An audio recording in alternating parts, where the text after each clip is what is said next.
करना पड़ता है। अजहू सोच विचार कहे गई भक्तन पद ओट। भक्तों के चरणों का आश्रय।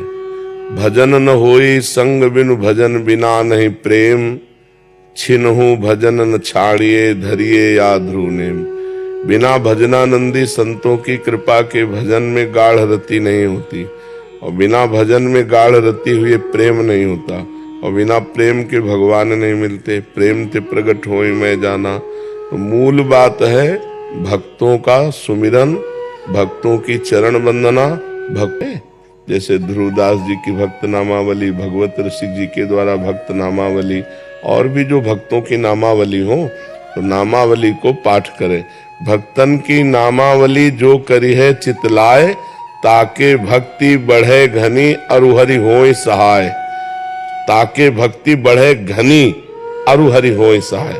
गाढ़ भाव भगवान में आने लगेगा यदि भक्तों के चरित्र सुनोगे, भक्तों की चरण रज माथे पे धारण करोगे, और रोज भक्त नामावली का पाठ करोगे।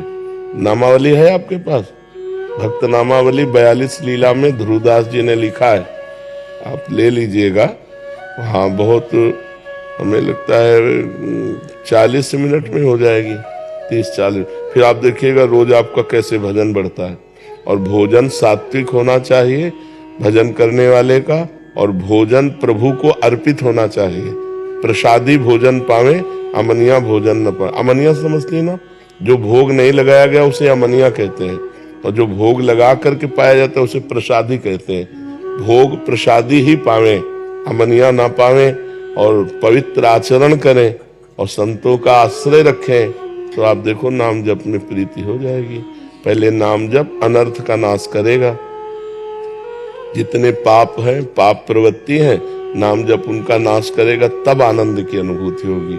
और जब नाम जप में आनंद आने लगता है तो मन हमारा अपने आप लगने लगेगा। आनंद नहीं आता तो मन विषयों की तरफ जाता है, और नाम जप चल रहा है तो उसका मतलब है अभी मन मलिन है। और जहां आनंद आया तो ये खूब अपने आप खुद मन वापस लौटे आएगा। संसार से आके भगवान के नाम में खूब आनंद है, खूब आनंद समुद्र है भगवान। जैसे मछली छोटे गड्ढे में चिंतायुक्त हो जाती है, पानी सूख जाएगा, मर जाएगी, और समुद्र में पहुंच गई तो किलोलें करती है। ऐसे संसार का हर सुख छूटने वाला है। आप चाहे जिससे प्यार करो, एक दिन वो मरेगा, एक दिन ये शरीर मरेगा। हर विषय यहाँ मर रहा है, इसका नाम मृत्यु लोक है। हर व्यक्ति प्रतिक्षण मर रहा है, हर विषय यहाँ नष्ट हो रहा है, नाश की ओर सब जा रहे हैं। हमको क्या करना है? मनुष्य शरीर प्राप्त करके मृत्युर्मा अमृतम गमे। हमारी दिशा मृत्यु लोक में मृत्यु से अमृत की तरफ, और यहाँ सब मृत की तरफ जा रहे हैं। तो हमको किसी से यहाँ लगाव नहीं रखना। भक्तों से प्रेम करें, नाम से प्रेम करें, भगवान की लीला गुण श्रवण करें, बढ़िया मंगल हो जाएगा। गाढ़ नाम जप में रुचि हो जाएगी यदि भक्त नामावली का अर्चन बंदन करो। प्रभु जी, जो आप कह रहे हैं भोग लगाना है, तो जब हम भोग बनाते हैं तो कई कहते हैं बिल्कुल भी मतलब देखिए मत, नमक ठीक है, चीनी ठीक है, बिल्कुल वैसे ही लगा दें। नहीं, हम चेक करते हैं। चेक कर सकते हैं? हाँ, पहले एक कटोरी में जरा सा निकाल के हम देखते हैं, क्योंकि हमारी श्री जी को कैसा लगे पहले हम पा लेते हैं कि बहुत बढ़िया है। फिर आचमन करते हैं, हाथ धोते, फिर भोग लगाते हैं। हम पहले कुछ श्री जी को नहीं पवाते, पहले हम पाते हैं, उसको चेक करते हैं। वो हमारे, अब जैसे कोई फल है, खट्टा है, कैसा है, दाल में नमक ज्यादा है, कम है, हर चीज को हम चेक करिए। और फिर अपने प्यारे हैं ना, अपने प्यारे को तब पवाएं जब हम पास कर लिए। हमको अच्छा लगा तो अपने प्यारे को भोग लगा के पवा देते हैं। वैसे संसार में प्राय यही रीति है कि जैसा जो कुछ है पहले भगवान को लगा दो, लेकिन अपने ब्रज में ये रीति नहीं है। ब्रज में है पहले हम चख के देखेंगे, अगर वो ठीक है तो हम अपने प्रभु को पवाएंगे, नहीं तो नहीं पवाएंगे। ये यहाँ की रीति है। पर जी संसार में एक मान्यता है कि झूठा हो जाएगा पहले। नहीं, झूठा नहीं होता। झूठा तब माना जाता है जब हम अपने लिए पा रहे हैं, हम चेक करने के लिए पा रहे हैं, प्रभु के लिए कि उसमें कैसा पदार्थ बना। हाँ, बढ़िया है, अब आचमन के हाथ धोया, प्रभु को पवाने जा रहे हैं। ये हमारी ब्रज की रीति है। हमारे जितने ब्रज के प्रेमी जन हुए हैं पहले स्वयं उसको निर्णय कर लिया है, हाँ सही है, तब प्रभु को भोग लगाते हैं। और वो भी ज्यादा नहीं है, थोड़ा से। हाँ, तो वो केवल उसकी सामग्री अभी थोड़ी है। हाँ कि मतलब आधी थाली पूरा परोस के पा लिया फिर वो तो बताया ना, कटोरी में जरा से निकाल के चेक कर ले। केशव जी, श्री हरिवंश। महाराज जी आपके चरणों में कोटि कोटि प्रणाम। पूज्य महाराज जी, कुछ ऐसे नियम या संस्कार जिनका जीवन पर्यंत पालन करना चाहिए। पहला, जब तक ब्याह न हो तब तक ब्रह्मचर्य, और जब ब्याह हो जाए तो अपनी पत्नी से ही केवल अनुराग। जीवन में कोई नशा न करे, जीवन में बेईमानी घूसखोरी न हो, जीवन में माता पिता कभी अपमान न करे, जीवन में कभी दूसरों को दुख न दे, नाम जप करे भगवत प्राप्ति हो जाएगी। अब इतने नियम पालन कर ले तो सिद्ध महापुरुष हो जाओगे, नहीं? हाँ। सौरभ जी कानपुर से।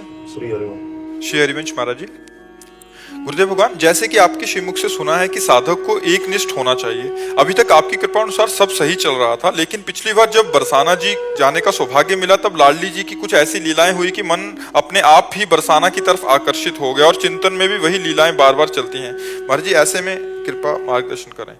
क्या आपको परेशानी क्या है? वृंदावन का एक ही है, वृंदावन बरसाना एक ही। वृंदावन की राधा रानी और बरसाने की राधा रानी दो थोड़ी है, ये पूरा उनका महल है। ब्रज 84 कोस प्रियाजू का घर है, जहां भी रति हो जाए, गिरिराज जी की तलहटी में रति हो जाए, बरसाने में रति हो जाए, रावल में रति हो जाए, सब श्री जी के ही है। श्री जी का महल एक ही। किशोरी जो है ना, तो उन्हीं को वृंदावन रानी कहा गया, उन्हीं को बरसाने वाली कहा गया, कोई अलग थोड़ी है। खूब बरसाने में रति करो। नागरी दास जी तो बरसाने में ही रहे, हमारे सिद्ध महापुरुष थे, बरसाने में ही रहे। श्री जी कोई 10-20 थोड़ी, श्री जी तो वही है ना, वही बरसाने में, वही रावल में है, वही वृंदावन में, वही संपूर्ण ब्रज में, वही श्री जी है। नवल किशोर सिगला जी। राधे राधे महाराज जी। महाराज जी, आपके चरणों में कोटि कोटि प्रणाम। महाराज जी, आज के टाइम में भक्ति में कैसे रहा जाए? मैं डॉक्टर हूँ, हमारे साथ जो पढ़ते हैं सारे शराब पीते हैं। मैं आपकी कृपा से 3 साल से नहीं हो रहा, और महाराज जी पर पहले सब किए हैं, जो पहले गलतियां की है महाराज जी वो पाप नष्ट हो जाएं, ऐसा मैं क्या करूं? नाम जप, नाम जप। नाम संकीर्तनम यस्य सर्व पाप प्रणाशनम।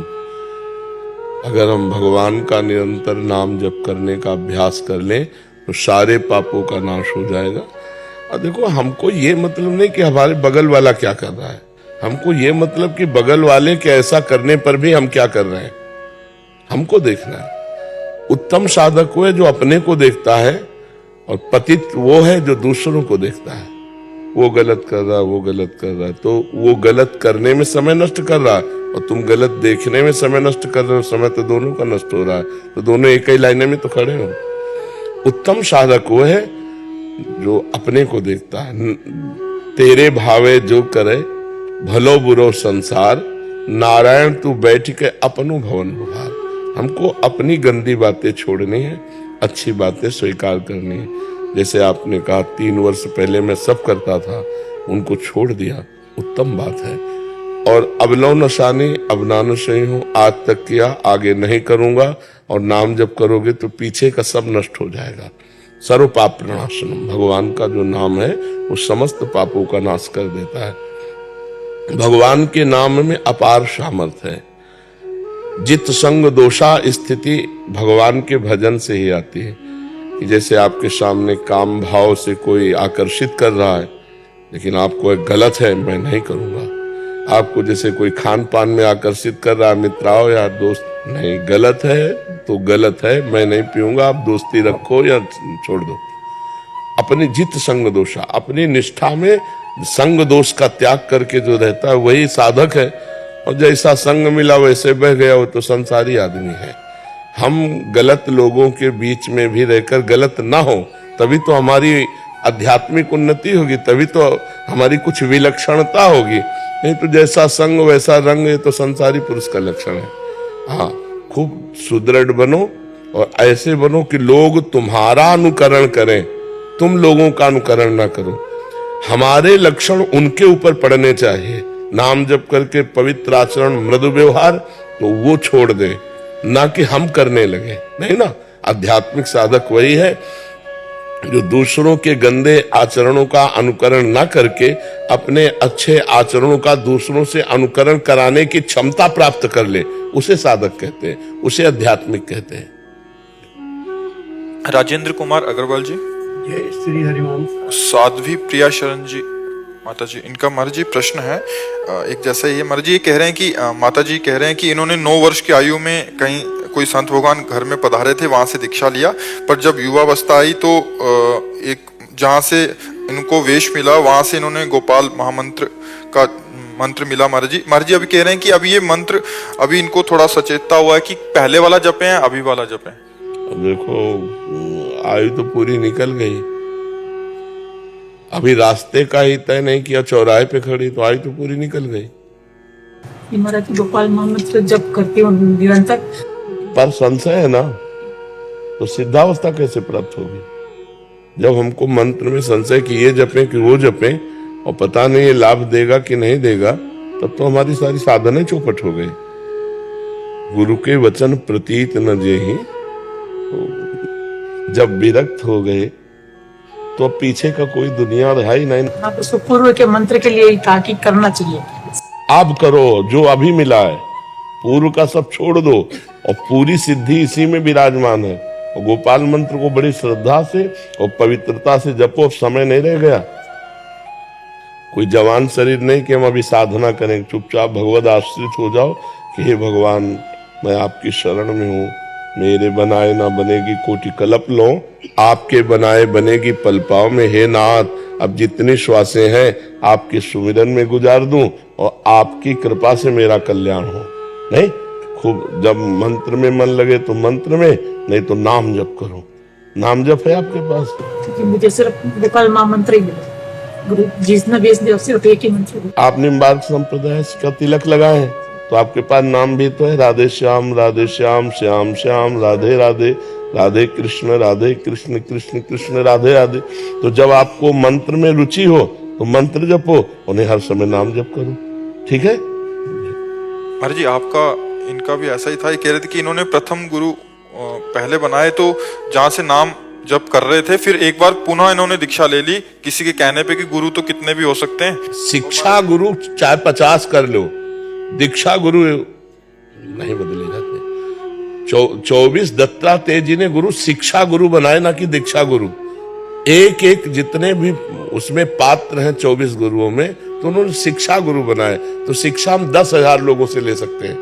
आपका एक वचन अच्छा लगा, आप हमारे शिक्षा गुरु हो गए। आपकी एक बात अच्छी लगी, आपकी बात स्वीकार। बाण बनाने वाले से एकाग्रता की शिक्षा ली, जैसे वो बाण बनाने में तन्मय, राजा की सवारी निकल गई और उसको पता भी नहीं चला बाण बनाने वाले को। ऐसे साधक को अपने लक्ष्य पर एकाग्र रहना चाहिए। कबूतर अपने परिवार में आसक्त होकर जाल में फंसकर मर जाता है, उससे शिक्षा ली कि परिवार और अपने शरीर पर इतना आसक्त नहीं होना चाहिए। बाज मांस का टुकड़ा ले जा रहा है, कई बाज उस पर झपटे, उसने मांस छोड़ दिया, उस पे बाज चले गए, वो स्वतंत्र हो गया। त्यागी वैरागी सन्यासी महात्मा को ऐसी कोई वस्तु नहीं रखनी चाहिए जिससे लोगों की उस पर नजर पड़े। अगर नजर पड़े तो वस्तु का त्याग कर देना चाहिए। हर एक बात से उन्होंने शिक्षा ली, दीक्षा नहीं ली। ये गलत बात होती कि कोई हमको कहे कि अब इनसे गुरु मंत्र ले लो, फिर उनसे गुरु मंत्र, कोई बाजारू चीज है। एक बार जो गुरु जी से ले लिया उसी का जीवन भर हम जप करते रहे। शिक्षा हम हजारों से ले सकते हैं, 24 से क्या, हजारों जगह हम जाकर सत्संग सुन सकते हैं, हजारों महात्माओं से हम उनकी अनुभव की बातें सुन सकते हैं, लेकिन दीक्षा गुरु एक होना चाहिए। अमरिंदर सिंह जी ऑस्ट्रेलिया से, राधे राधे महाराज जी। महाराज जी आप कह रहे हैं कि मोक्ष और आत्मज्ञान में क्या अंतर है महाराज जी? आत्मज्ञानी को ही मोक्ष प्राप्त होता है, आत्मज्ञानी को ही मोक्ष प्राप्त होता है, समझ रहे हैं? आत्मज्ञान का मतलब क्या जानते हो? अंतर्ज्ञान, अपने आप का ज्ञान। अपने आप कौन है? आत्मा है। तो आप अपने शरीर से प्यार नहीं करते? नहीं, शरीर का इतना नहीं होता महाराज, नहीं होता। इसके बाद एक शरीर और है, सूक्ष्म शरीर। इसके बाद एक शरीर और है, कारण शरीर। 3 शरीर है। 3 शरीरों का जब त्याग हो जाता है और अपने स्वरूप का बोध हो जाता है तो मुक्त पुरुष कहा जाता है। मोक्ष कोई पदवी नहीं है, कोई वस्तु नहीं है। हम इसे पकड़े हैं, छोड़ दिया। इसने कभी हमें नहीं पकड़ा। जड़ शरीर ने आपको कभी नहीं पकड़ा, आपने जड़ शरीर को पकड़ा। मैं स्वस्थ हूं, मैं अस्वस्थ हूं, आप पकड़ रहे हैं ना। मेरा मन आप पकड़ रहे हैं, मन ने आपको नहीं पकड़ा, आपने मन को पकड़ा। ये जो मेरे द्वारा पकड़ हो गई, स्थूल शरीर, सूक्ष्म शरीर, कारण शरीर की, इसी का नाम बंधन है। और इससे हम अलग होकर के अपने स्वरूप का बोध हो गया, केवल जानकारी नहीं। जैसे हलवा की जानकारी हो जाने मात्र से न हम स्वस्थ होंगे, न पुष्ट होंगे, न तृप्त होंगे। हलवा बना के खाना होगा। हलवा बनाने की जानकारी का हमें पूरा ज्ञान है, लेकिन हमने कभी हलवा बना के खाया नहीं, तो जानकारी बेकार है ना। आत्मज्ञान है लेकिन आत्मबोध नहीं है, अनुभव नहीं है, तो आत्मज्ञान किसी काम का नहीं। आत्मबोध, जो ज्ञान हुआ उसका अनुभव हुआ, उसका साक्षात्कार हुआ। जैसे हलवा बना के खाया तो आप पता चला, दूसरे को तो बोल रहे 100 ग्राम पानी, 100 ग्राम चीनी, इतना घी, ऐसे ऐसे ऐसे, लेकिन कभी खाया नहीं। तो आत्मज्ञान शास्त्रों में वर्णन है, हम उसको सीख करके बोल सकते हैं, लेकिन अनुभव नहीं हुआ तो नायमात्मा प्रवचनेन न लभ्या, ये आत्मबोध प्रवचन करने वाले को भी नहीं प्राप्त होता, न बहुना श्रुतेन, बहुत सुनने वाले को भी नहीं मिलता, न मेधया, बहुत बुद्धिमान को भी नहीं प्राप्त होता। जो इसका अनुभव करता है, अब अनुभव करने के लिए फिर संसार के भोगों का वैराग्य, सत असत का विवेक, इंद्रियों का दमन, मन का निग्रह, परम श्रद्धा गुरुदेव के चरणों में, उनके द्वारा दिया हुआ भजन, चित्त का लक्ष्य पर स्थित हो जाना, मुमुक्षता, मोक्ष के सिवा कुछ अच्छा न लगना, मैं मुक्त होना चाहता हूं। फिर साधना के बल से जब उसे बोध होता है तो तीनों शरीरों का वो राग छूट जाता है। हमने पकड़ रखा है, हमने छोड़ दिया। बस इसी को मोक्ष कहते हैं, इसका राग छूट जाना। और कोई वस्तु या सिद्धि नहीं है। सही पूछो तो बंधन था ही नहीं, हमने पकड़ा था, हमें किसी ने नहीं पकड़ा। जो जो हम छोड़ते जा रहे हैं उससे मोक्ष को प्राप्त होते जा रहे हैं। जितना अभी पकड़े उतना हम बंधन को है। सब छोड़ दो, मुक्त हो गए। समझ रहे ना? मारिया जी अमेरिका से। राधे राधे राधे महाराज जी। महाराज जी, जब भी मैं ध्यान करने बैठती हूँ तो नींद आती है बहुत, और जब एकदम से आंख खुलती है तो ठंडा पानी रख लिया करो, ठंडा पानी। अब उसका उपाय तो यही है, तो खड़े हो जाओ, टहलने लगो, या ठंडा पानी रख लो, क्योंकि ये किसका है। हाँ, क्योंकि अब नींद अगर आ जाएगी तो फिर ध्यान क्या करेंगे। नहीं, खान पान, मांस खाती हैं आप? नहीं, वेजिटेरियन नो नो नो। बहुत सुंदर, बढ़िया। अंग्रेजी हमें नहीं आती। समझ लेते हैं, मेरे साथ आए। अच्छा अच्छा, हाँ। पवित्र भोजन और पवित्र संग, गंदा देखना नहीं, गंदा सुनना नहीं, गंदा बोलना नहीं, गंदा करना नहीं, इससे हमारा हृदय पवित्र होने लगता है। और नाम जप करते हैं आप? भगवान के किसी एक नाम जप? वाहिगुरु कहते हैं, राधा राधा कहते हैं। हाँ, वही वाहिगुरु है, वही राधा है, वही कृष्ण है। वो कोई कहने को विविध नाम है, वो एक ही तत्व है। तो निरंतरता, निरंतरता का मतलब समझते हैं ना? कंटिन्यूटी। हाँ यार, अंग्रेजी बढ़िया बोले, कंटिन्यू।